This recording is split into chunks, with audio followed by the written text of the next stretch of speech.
Bien, volvemos a la clase. Esperemos que se conecten los chicos. Y con eso continuamos con el tema.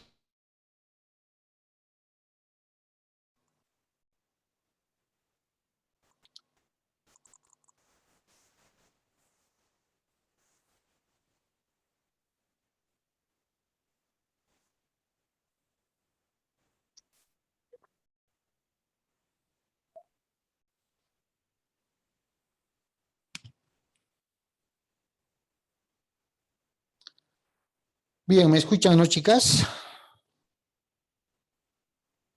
Sí, doctor. Perfecto. Les daremos un par de segundos a sus compañeros para que se conecten y continuamos con el tema.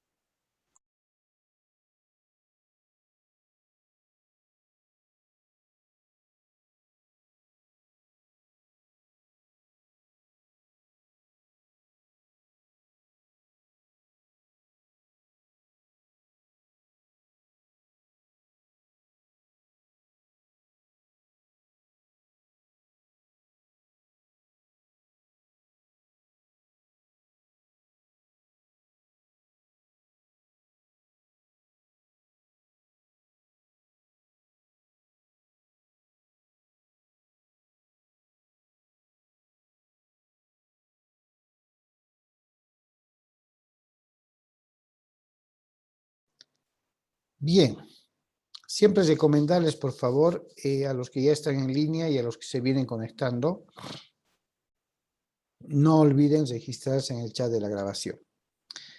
A ver, mientras se van conectando los demás. Cuando nos toque definir lo que es el contrato de compra-venta, de forma básica lo que vamos a establecer es que el contrato de compra-venta es aquel contrato por medio del cual el vendedor o el propietario, si quieren, transfiere su derecho propietario sobre un bien a favor del comprador, cancelando el precio acordado. Así de objetivos vamos a hacer, ¿ya? Ahora, dentro de los contratos de compra-venta existen ciertas clasificaciones que están previstas en el Código Civil. Y entre una de las primeras tenemos al contrato de venta o de compra-venta con reserva de propiedad, ¿ya? Con reserva de propiedad. Básicamente el contrato con reserva de propiedad es aquel que consiste en que las partes se ponen de acuerdo para pagar el precio acordado sobre el bien en cuotas, es decir, en pagos. Y únicamente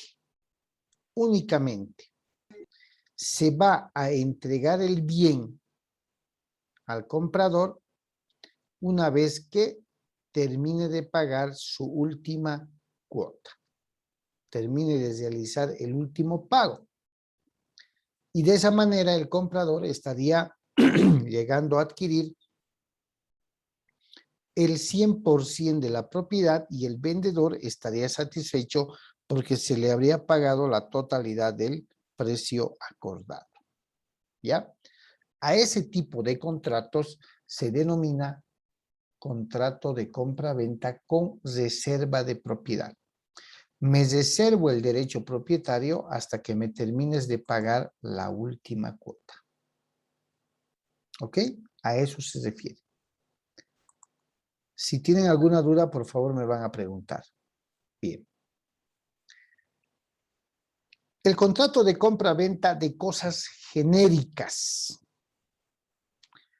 En este tipo de contratos de compra-venta de cosas o bienes genéricos, ¿ya?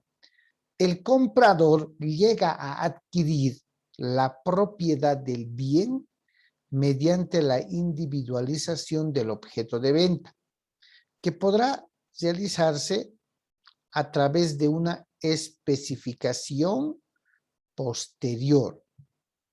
A ver, es importante señalar, ¿ya?, que por bienes genéricos se entiende a los bienes designados por algún carácter común de su especie, como ser un quintal de arroz, sin especificar marca, tipo de arroz ni nada. ¿Qué quiero decir? Que los contratos de compra-venta de bienes generales o genéricos son aquellos que se van a caracterizar con la individualización o especificación posterior a la celebración del contrato. Suponemos que en el contrato hemos firmado, a ver, la compra-venta de 3,000 quintales de arroz, así, de forma general, 3,000 quintales de arroz. Posterior a la celebración del contrato, para que yo vaya y escoja el arroz que he comprado, se va a individualizar. ¿Cómo? Se dirá que es un contrato tipo grano de oro de la fábrica o de la empresa La Bélgica. ¿Sí? Estoy especificando de manera más completa esos quintales de arroz de los cuales hemos hablado. ¿Ya? A eso se refiere la compra-venta de bienes o de cosas genéricas, generales. Pero se deben especificar posteriormente para no tener problemas. ¿Ok? Bien. También está el contrato de compra-venta con reserva de satisfacción. Ya, con reserva de satisfacción. Bien. ¿En qué consiste el contrato de compra-venta con reserva de satisfacción? Es un tipo de contrato donde el comprador llega a adquirir la propiedad del bien cuando le manifiesta, le dice al vendedor, ¿sí?, su satisfacción y conformidad con el objeto del contrato. No es muy usado, porque como quien dice, el contrato de compra-venta con reserva de satisfacción, más parecería que primero uso, primero pruebo y después veo si te compro. No es ese el fin, ¿ya? No es ese el fin. El fin del contrato de compra-venta con reserva de satisfacción consiste en que la propiedad lo va a adquirir el comprador una vez que le manifieste, que le diga al vendedor, estoy satisfecho. Esto era lo que estaba buscando comprar. Y como es posterior la manifestación de la satisfacción y conformidad, es ciertamente un poco problemático para los vendedores, no siempre de casas, no siempre de autos, estamos hablando de lotes, de algún otro bien. Es siempre incómodo para el vendedor decirle, no, o sea, me tienes que pagar antes de probar, que es básicamente en lo que consiste el contrato de compra-venta con reserva de satisfacción. ¿Ya? Bien. Ahora, esto es importante, chicos. Compra-venta de cosa futura. Y la pregunta es para la clase. ¿Será que puedo comprar o puedo vender en todo caso algún bien que como a futuro voy a tener o voy a poder tener? Sí, Cosa doctor. futura, o sea, no estoy con el bien, pero a futuro voy a tener ese bien. ¿Cómo le ven esta idea de suscribir un contrato? Se puede, doctor. ¿Cuáles serían las condiciones? Para los edificios, por ejemplo, el contrato de compra y venta de un departamento es una compra prehorizontal, ¿no, doctor? Y esa es porque sí se puede, es realizable y es por eso que se podría realizar, doctor, la compra-venta. ¿Sí? Es lo que se conoce como el régimen de prehorizontalidad, ¿cierto?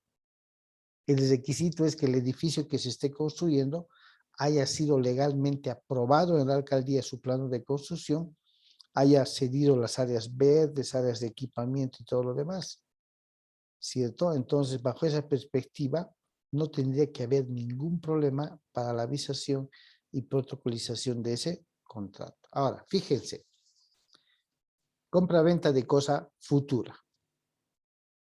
En este tipo de contrato, las partes realizan la compraventa de un objeto o bien que aún no existe. Lo que sí existe es la marcada probabilidad y esperanza de que el mismo llegue a existir. El profesor Pastor Ortiz Matos, en su obra de los bienes y los modos de adquirir la propiedad, ¿no?, señala que este tipo de contratos de cosa futura o de bien futuro, ¿sí?, se va a perfeccionar cumpliendo con los requisitos que la ley establece. Y estableciendo además que si llegado el momento y fijado el plazo para la entrega del bien, porque es a futuro, ese bien no llegara a existir, la venta se va a considerar nula. ¿Sí? La venta se va a considerar nula.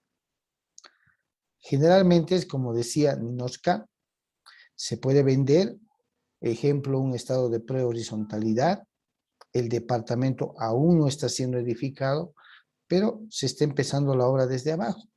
Entonces se deduce que la obra sí va a existir, a futuro se va a materializar.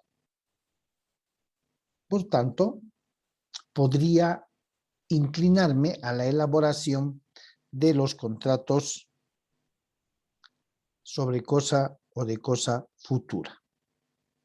¿Ok? Bien, veamos. Ojo, una aclaración acá. ¿Ustedes creen que un heredero con su causante todavía vivo podría ofrecer en venta, o sea, podría ofrecer vender la herencia que en el futuro le va a tocar o no podría? No, doctor, ¿Por qué no podría? porque todavía no tiene algo legal en sus manos, es algo ficticio, algo que él está pensando que va a tener, que posiblemente tal vez ni le dejen a él. Exactamente. La herencia, si bien está compuesto por bienes sucesorios, no aplica a la compra-venta de cosa futura. ¿Ya? No aplica. ¿Por qué? Porque es un tema del derecho de sucesiones. ¿Se dan cuenta? Entonces, no es lo mismo decir compra-venta de bienes futuros que decir compra-venta de herencia futura. No es lo mismo. ¿Ya? Por favor, tomen ese recaudo. Bien. Si decíamos hace un momento que para vender el vendedor debía ser propietario porque tenía la necesidad de gozar del derecho de disposición, ahora nos encontramos con compra-venta de cosa ajena. Lo que me lleva a preguntar, ¿podría vender algún bien que no sea mío?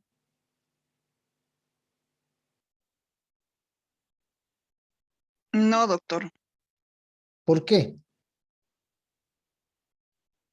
porque ese bien no estaría figurando a su nombre y dada la situación podría determinarse como un delito de apropiación indebida Claro que de sí. un bien. Esa es una lógica deducción, claro. ¿Cómo puedo vender algo que no me pertenece? ¿Sí o no? No soy el propietario. Por tanto, no podría disponer de ese bien. Pero el Código Civil con respecto a la compra-venta de cosa ajena dispone.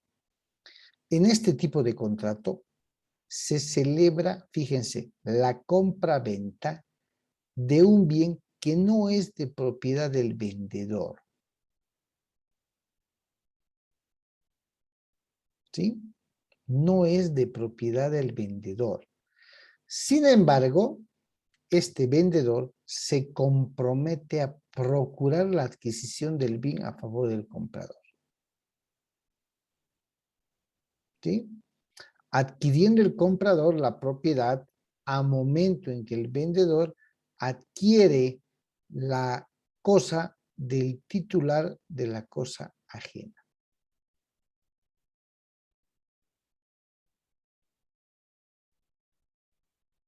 ¿Se dan cuenta? Esto como que me quiere decir que un ajeno podría vender uno de mis bienes.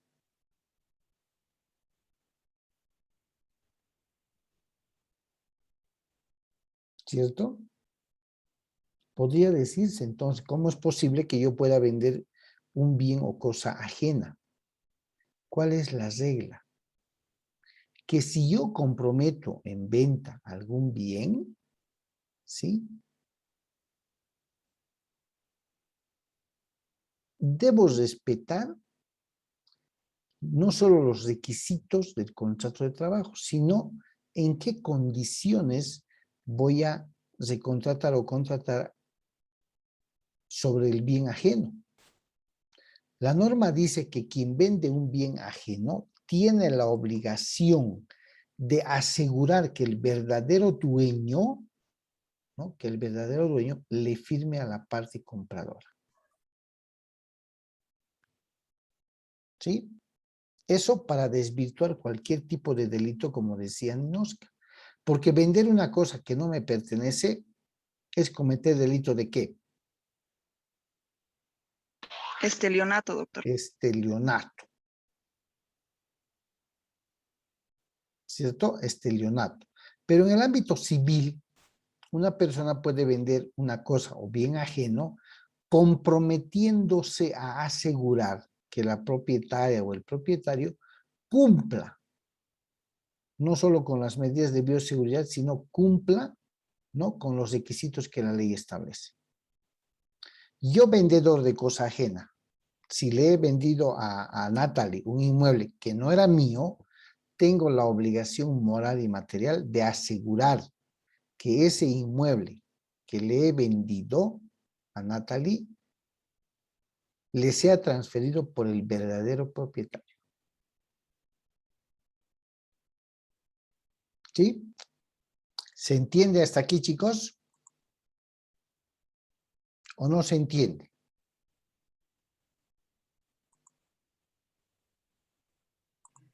Sí, doctor. ¿Cierto? No es difícil.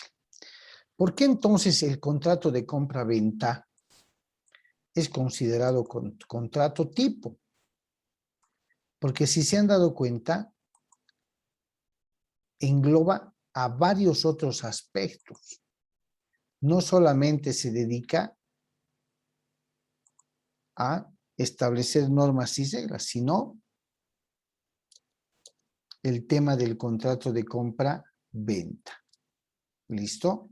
Fíjense, está regulando de manera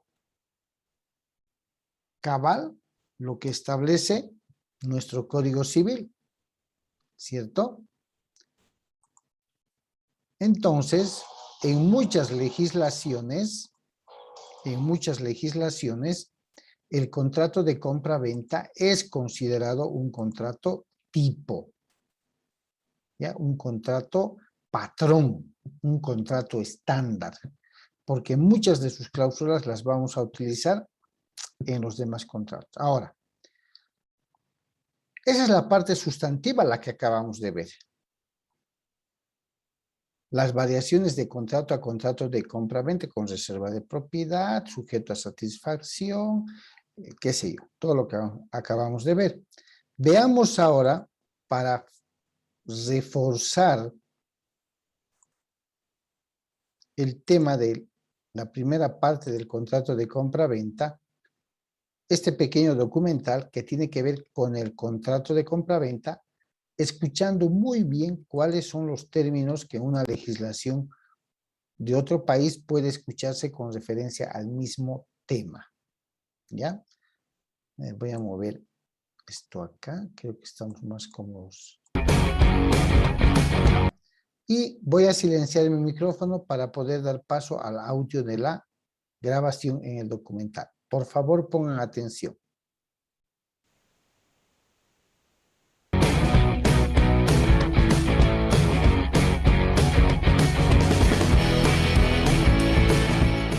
Hemos dicho que vamos a hablar sobre el contrato de compra-venta. Hemos anunciado desde el día lunes que vamos a hablar la parte muy simple, muy sencilla, porque no pretendo dar una clase para abogados o para estudiantes de derecho, sino para que se sepa en forma elemental, ya que ustedes son potenciales inversionistas en bienes raíces y sepan qué contenidos, qué se puede pactar en un contrato de compra-venta. De eso se trata el día de hoy, de hablar en simple para poder explicar sobre el contrato de compra-venta, el que todos conocemos, hemos escuchado, cuál es su procedimiento y qué cláusulas te permite nuestro Código Civil pactarlos, y que muchas veces no se pacta por desconocimiento. Y la idea es que ustedes tengan conocimiento de esto, ¿ok? Entonces, que se vayan conectando más personas y podamos hablar del tema de la compra-venta. Bien, vamos introduciendo qué cosa es un contrato de compra-venta. Un contrato de compra-venta es un documento donde ambas partes, comprador y vendedor, uno transfiere un bien. Este bien puede ser una cosa, un bien mueble, como conocen los abogados, o para nuestro caso en bienes raíces, la transferencia de la propiedad de un inmueble, departamento, casa, terreno, ok. Y para que llegue su proceso hasta inscribir en registros públicos, primero se hace lo que se llama minuta, que es un documento formal para presentarlo ante una notaría. Este documento que se llama minuta, donde comprador y vendedor llegan a pactar el precio, llegan a pactar la entrega de llaves, llegan a pactar quién asume los costos. Por lo general es una costumbre que quien asume los costos tanto del pago en la notaría, escúcheme bien, en el pago en la notaría es el que compra. El que compra asume los gastos registrales y notariales, ¿correcto? Sin embargo, las partes pueden pactar en contrario por alguna razón, o pueden establecer en el contrato una cláusula que rompe esa costumbre y diga que ambas partes van a pagar 50% y 50%. O también podría pactarse que el que vende, el vendedor, va a pagar los gastos registrales y notariales. No habría ningún problema, por alguna razón el vendedor quiere pagar, pues eso no. Pero lo normal, la costumbre es que quien paga sea el que compra. Ahora, esta minuta tiene que estar firmada, autorizada por un abogado. O sea, no hay minuta que no ingrese a la notaría con la firma de un abogado. Aparte, ¿qué más te piden en la notaría por este contrato de compra-venta, digamos, de un inmueble? Te piden copia del DNI de comprador y vendedor, si es casado, copia de ambos cónyuges. Y si por alguna razón están bajo el régimen de separación de bienes, supongamos que están bajo el régimen de separación de bienes, entonces no necesita firmar, en este caso, tu cónyuge. Pero para eso tienes que presentar una copia literal de la inscripción que has hecho de la separación de bienes en registro personal, en registros públicos. Ok, ¿qué más te piden? Una vez que ingresa la minuta en la notaría, te ponen tu sello, tu cargo, es responsabilidad del que compre el inmueble ir al SAT de la municipalidad provincial para poder pagar la famosa alcabala, que la alcabala es el 3%, bueno, de una operación que ahorita no me gustaría explicar, y que el notario es el responsable de registrar que efectivamente el comprador ha hecho dicho pago. Entonces uno tiene que ir con los documentos que te da la municipalidad del impuesto predial, el conocido HRPU, ¿sí? El conocido HRPU, llevarlo, el pago que has hecho del año 2017, en este caso, de todo el año, te exigen, y con eso vas y pagas al SAT.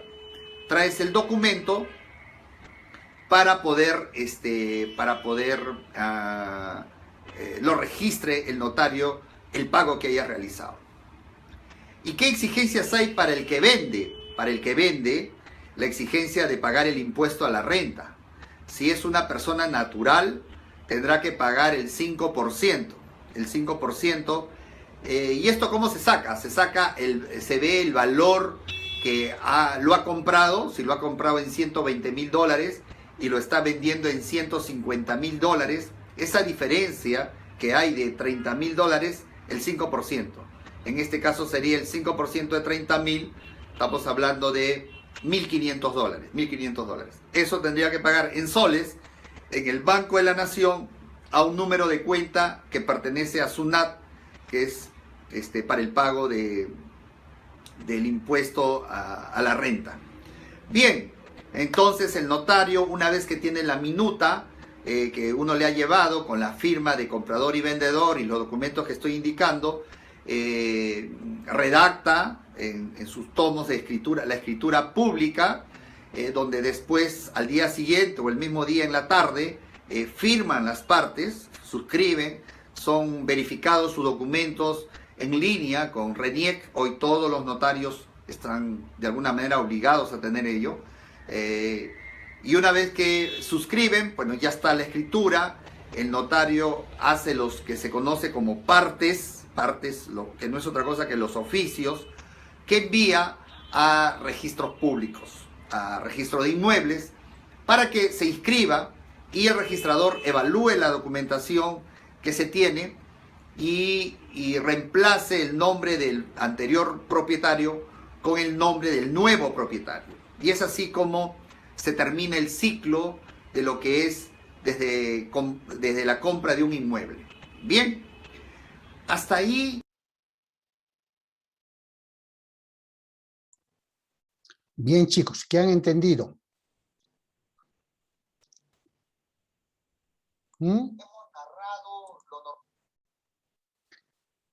¿Qué han entendido, chicos?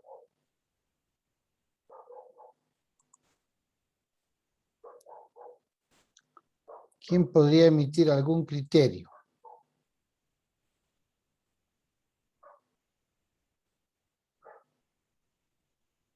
¿Nadie? ¿Todo está plenamente entendido?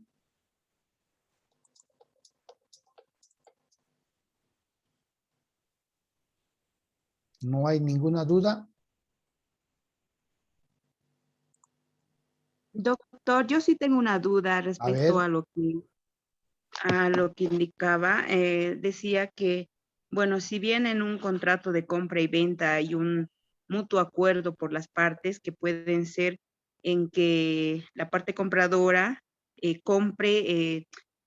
pague el tema de la notaría, el tema del abogado, pero eso de la transferencia de, por ejemplo, el vendedor, dice en una parte donde el quien transfiere la propiedad, pues tiene que pagar no me acuerdo bien cómo se llama, pero El pagas... impuesto a la transferencia. Perdón, sí, exactamente, doctor. Eso no me quedó muy claro, o sea... Fíjense, muy buena pregunta. A ver, el Código Civil establece que los gastos que emergen de la transferencia de un bien deben ser cubiertos por ambas partes, textual, salvo con distinto acuerdo de los mismos, dice. ¿Qué ocurre por lo general en nuestro medio? Cuando acuerdan el precio y las demás condiciones y se van a la oficina de un abogado, a la oficina de ustedes, ¿qué les piden? Que elaboren una minuta de transferencia, un contrato de compra-venta. ¿Quién paga? ¿Quién les paga por elaborar ese contrato? ¿El vendedor? ¿El El comprador comprador. o ambos? ¿O ambos a la vez? En Doctor, algunos casos son ambos, doctor. Ya, ok, gracias. Adelante, Ninoshka. bueno, en algunos casos, doctor, se pacta, bueno, por lo menos yo he visto en 2 oportunidades, una que ha corrido con los gastos el vendedor ¿Ya? y en otras el comprador. Pero eso es salvo acuerdo pactado para ir a hacer el documento, ¿no? Y en Ah, otras que he visto ajá. que hay, por ejemplo, que pagan ambos al 50%. Así es. ¿Cuál es la distinción que hay que hacer? Los gastos de la compra-venta suponen la minuta. ¿Sí? Por costumbre, ambos pagan 50 y 50, salvo acuerdo distinto, como dice Ninoshka, salvo que diga el comprador, no, yo voy a pagar. Pero los gastos que comúnmente llamamos de cambio de nombre, una vez firmada la minuta de compra-venta, pagado el monto, el precio, ¿quién realiza? ¿El vendedor, el comprador o quién? ¿O quién paga más bien? ¿El vendedor o el comprador? Los gastos de cambio de nombre. El comprador. El comprador. ¿Por qué? Porque está cambiando a su nombre. ¿Cierto? Está cambiando a su nombre. Ahora, algo que han escuchado también que decían, ¿quién paga el impuesto a la transferencia en la alcaldía, que es el 3% por toda transferencia de bien inmueble? ¿El vendedor o el comprador? Perdón, doctor, dijo 13 o 3. 3% es el impuesto a la transferencia de bienes inmuebles que nos cobra la Doctor, alcaldía. no importa si es venta o es por herencia. Las herencias no son visadas por la alcaldía. El impuesto que se paga por herencia se paga en impuestos nacionales y en la ventanilla única de la gobernación. ¿Ya? Doctor, recuerdo que hace unas clases pasadas habíamos hecho un comentario sobre ese tema, doctor. ¿Sí? Y les había Que muchas participado. veces Sí. Sí, adelante. dentro del contrato de compra y venta, por ejemplo, podría el vendedor aumentar el 3% para hacer el pago del impuesto o en su defecto bajarle el 3% al comprador para Sí, que se llegue a concretizar la sí, sí, sí, compra-venta. sí, precisamente. Comentamos el tema porque es usual en nuestra costumbre, dijimos, que lógicamente los gastos de cambio de nombre los va a pagar el comprador. Pero, sí, es costumbre también en nuestro medio que el impuesto a la transferencia, ese impuesto del 3% que se paga a la alcaldía, debe ser pagado por el comprador que está haciendo el cambio de nombre. Es usual. Y eso hacemos. Pero les comenté en la clase que indica Ninoshka, que si revisáramos la ley 843 del sistema tributario impositivo, ahí queda plenamente ordenado que la persona que debe correr con el pago del 3% de la transferencia de ese inmueble es el vendedor. Pero casi nadie conoce.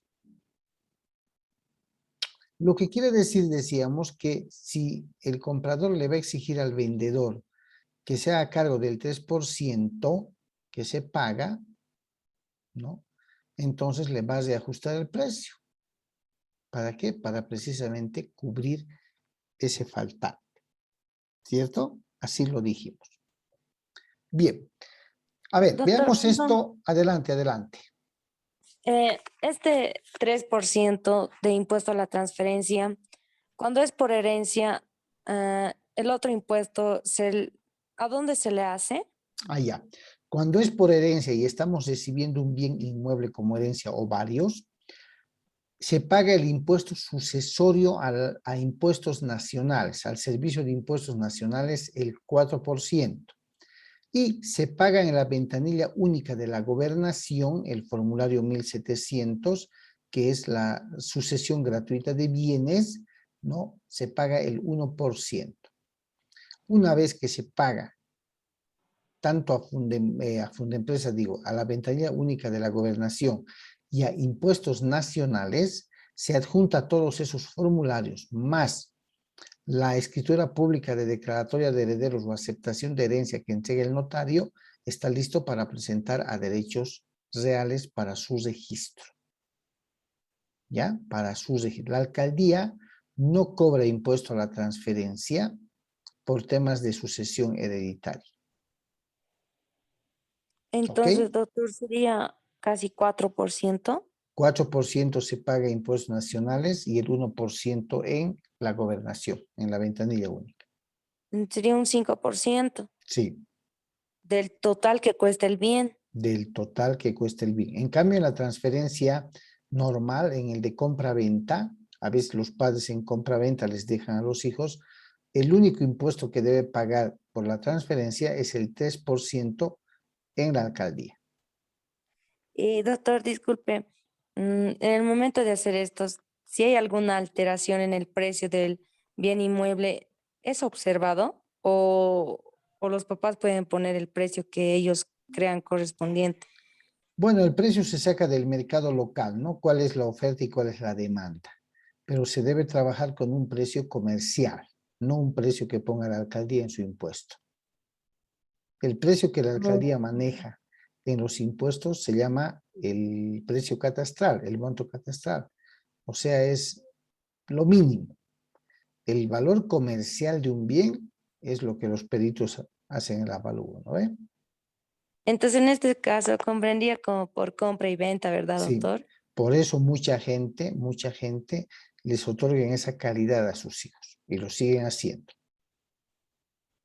Oh, ¿Listo? ya. Gracias, doctor. Ya, listo. A ver, veremos un fragmento de este documental con respecto a nuestro país. Voy a silenciar mi micrófono.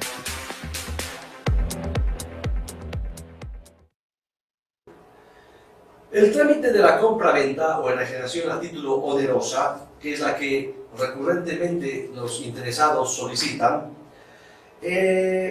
prácticamente va a requerir los siguientes requisitos. Primero, el usuario debe presentar en la oficina del Registro Público de Derechos Reales la escritura de compra-venta debidamente protocolizada. A esto debe adjuntar y debe estar transcrito en esta escritura el impuesto a la transferencia y adjuntar un impuesto de la última gestión. Para la transferencia se requiere el plano aprobado por el gobierno municipal que corresponda y o el certificado catastral a nombre de su titular comprador debidamente actualizado. Bien, fíjense que ese pequeño fragmento tiene que ver con que ya una vez pagado el impuesto a la transferencia, protocolizado el documento, estuviera listo para ser introducido en derechos reales y proceder al cambio de nombre. Esos requisitos que ustedes acaban de ver es lo que también actualmente se pide por derechos reales. ¿Ya? Bien, chicos, hemos llegado al final de la segunda sesión.